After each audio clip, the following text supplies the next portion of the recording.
Hi everyone, welcome to Jargon Free Help. So the other day I did a tutorial, which is online, the link is below this video, on how to record something on your iPhone, record the screen that is, so that you can show someone how to do something, which could be how to change a setting or how to use an app.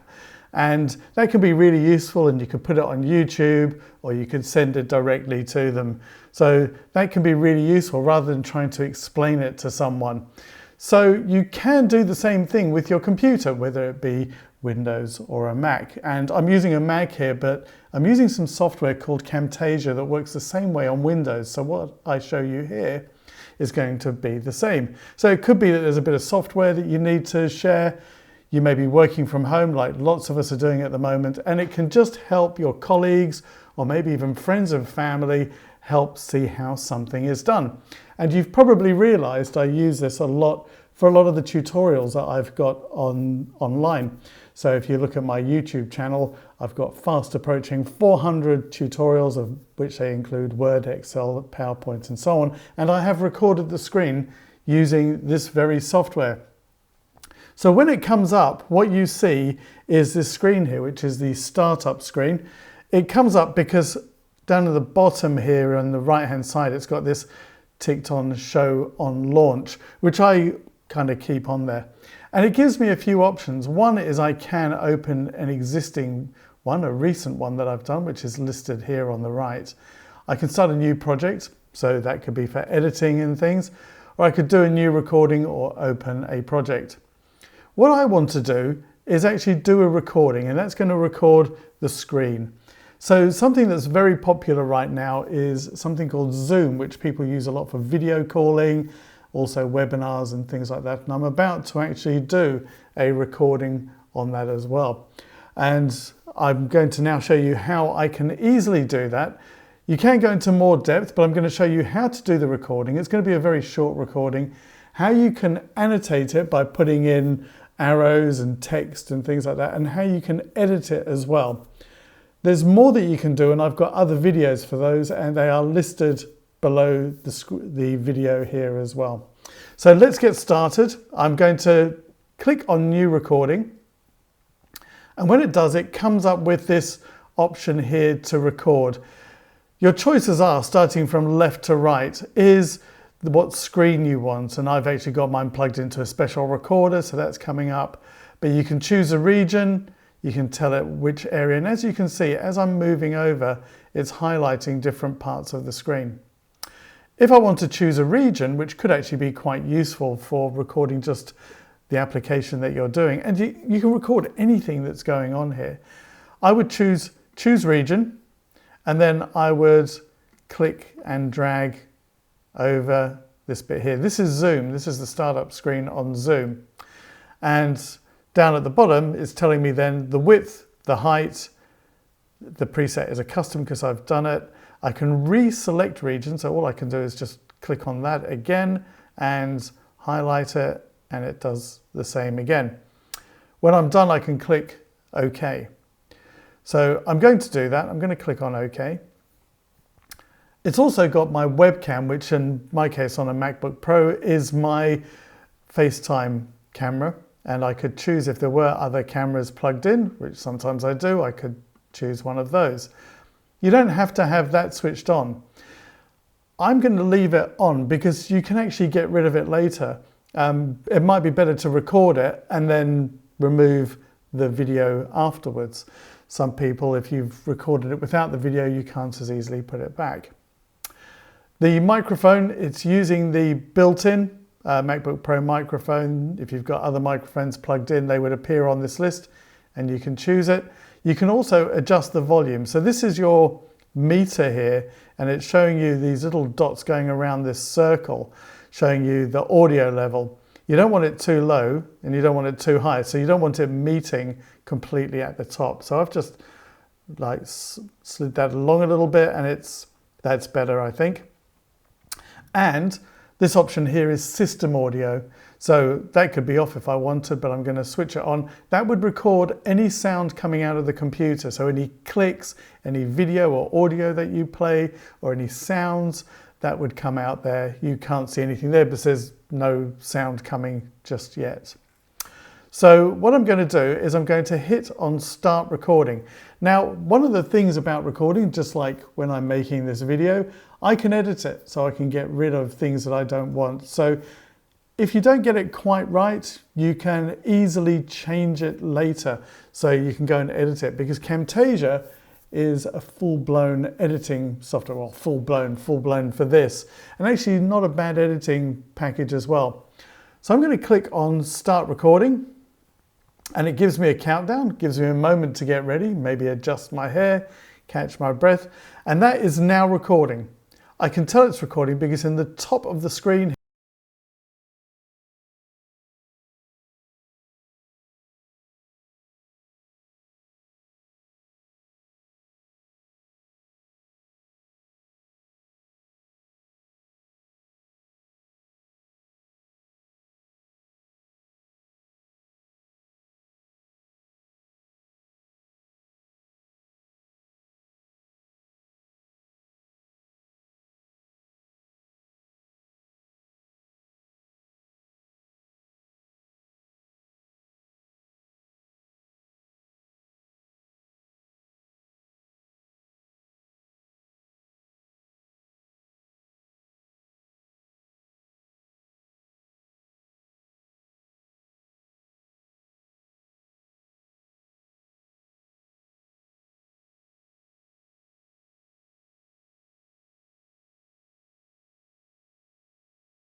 and I can choose to have the host have the video come on automatically, and I may or may not want the participants video to come on as well. If I've got a lot of people, I might want to switch it off and bring them in as it goes. I can give them the option of the audio coming in through a telephone, through audio, or a bit of both, and it will ask. And I can get it to come up on my calendar as well. So if I click on schedule, it says scheduling, so it will come up on my calendar, it will pop up, but I'm not going to show my calendar here because you don't need to see my calendar. So now you can see on the side here, it's got this training session, and if I was to click on start, it would start it, and I would have sent an invitation to people and they can then join, and you can see here it comes up with this join with computer audio, which I'm going to click on, and then I could just wait for people to join. So I think that's enough of showing you what I'm going to do here. So if I'm on a Windows machine, I would go down to the bottom into my task manager, into the taskbar, click on it, and there's an option to stop recording.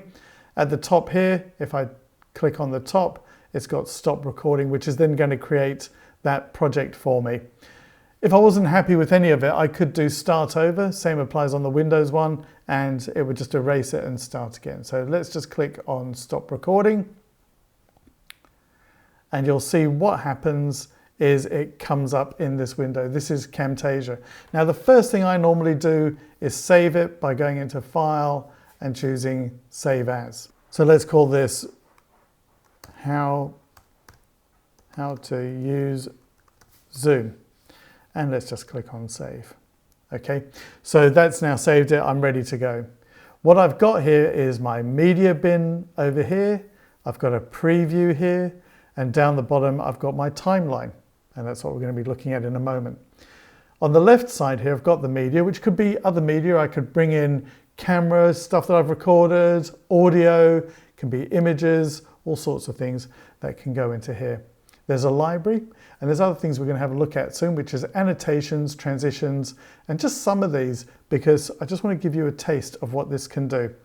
So what I'm going to do is down the bottom here, you can scroll across, you can grab this icon here and you can move through it, and you can see I've got the camera there as well as the audio, and I can move where I want this camera to be. I can move it around. I can make this bigger and smaller just by clicking on it, so I can actually make it that much bigger. So I'm only going to show you the real basics here. So let's say I've got my video here and I'm recording and I'm playing it here, and I want to trim it down to here. Well, one of the things I can do is on the left-hand side here, if I move the mouse there, and this applies on the right as well, I can click and drag to drag that along and I could have done the same there.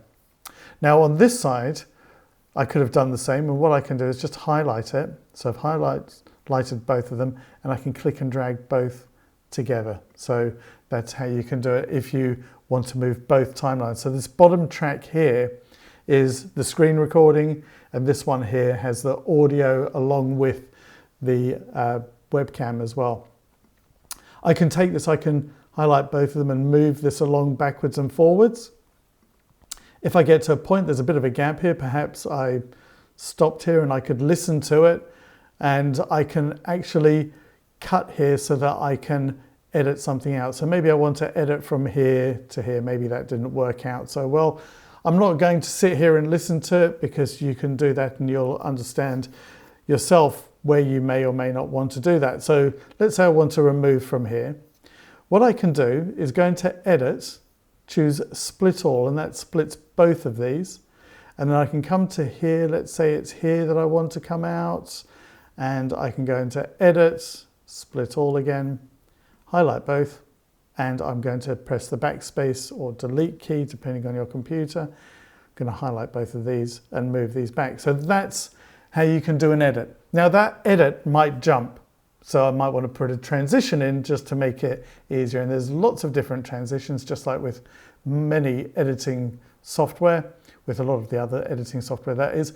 If I click on transitions here, I can do all sorts of things. I can, if I click and drag that down, I drop it between the two, and you can see if I play, it then spins round, which gave a kind of bit of a weird, oh, hang on. I put that on the wrong timeline. Let's just undo that. Let's put that down here. And actually I might want to put it on both. Let's have a look and see what that does. So there you go, that's what it can do. Now some people might like that effect. I'm just going to delete the effect, and I just clicked on it and pressed delete. A popular one is to fade. So I'm going to click there and it will just fade through from one to the other, which is, but it also has kept that top effect. Let's just get rid of that. Won't let me get rid of it now. That's not used. There we go. So let me click on that again, and you'll see this is going to rotate, just fade through to the next one. So that's how you can do little edits. Otherwise they could jump. Now I've come to this bit here. Let's just move along, and I want to indicate where I'm going to be typing it in. So what I could do is I can annotate it. I can put things in such as arrows and things like that. So let's click on annotations. You get these call outs here. I'm going to click on arrows and lines. There's a range of different arrows that I could use. So I'm just going to click on all. And I think I'm going to use this one, just for something a bit different. So what I do is I drag it into this track at the top. It creates a new track. There you can see my arrow, and I'm going to take that up here, and I could rotate that round and move it across. And then what happens is when I play, if I just move back here a bit, you'll see it pops up.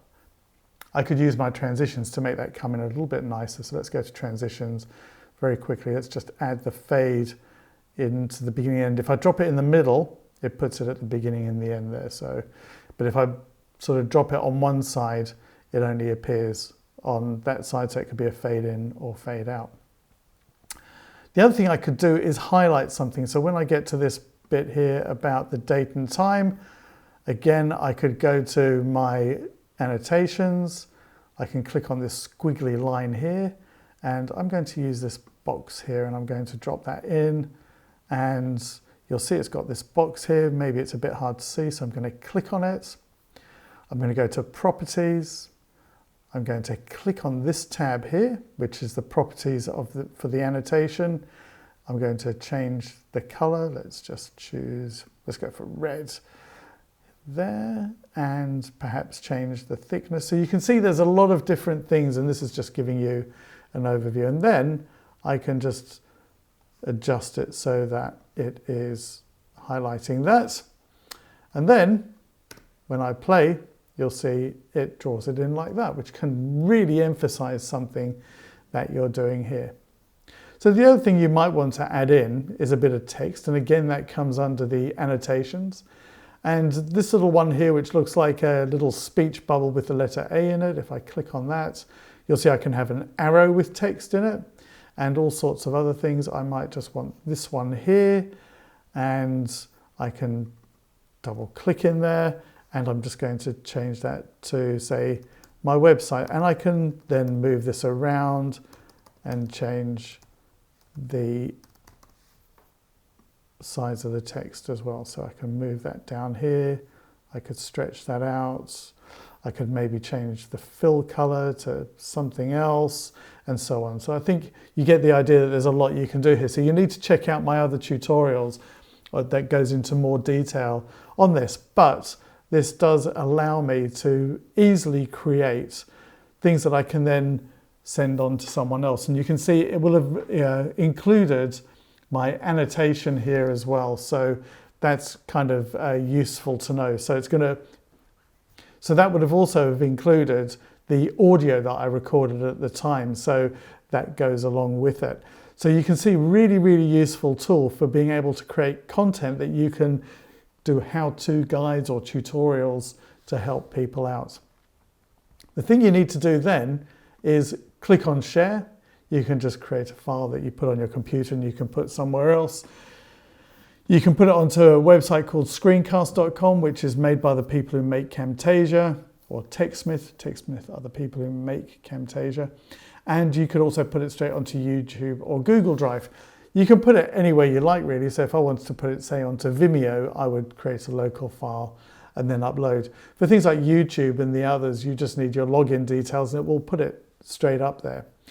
So that's how you can easily create something and then put it easily up on the web or send it to someone so that they can see what you're doing. As I said, I did do one for the iPhone and iPad. The link for that is below this video. If you do want to know more, and as I said, I've got hundreds of videos online that will help you out, particularly if you're working from home or indeed filming from home as well. So something that a lot of people have had to do with this lockdown. So hopefully by the time you watch this, we won't be in a lockdown. And I do hope that you're all keeping well. Do subscribe if you want to know more. The link is below this video, and stay safe.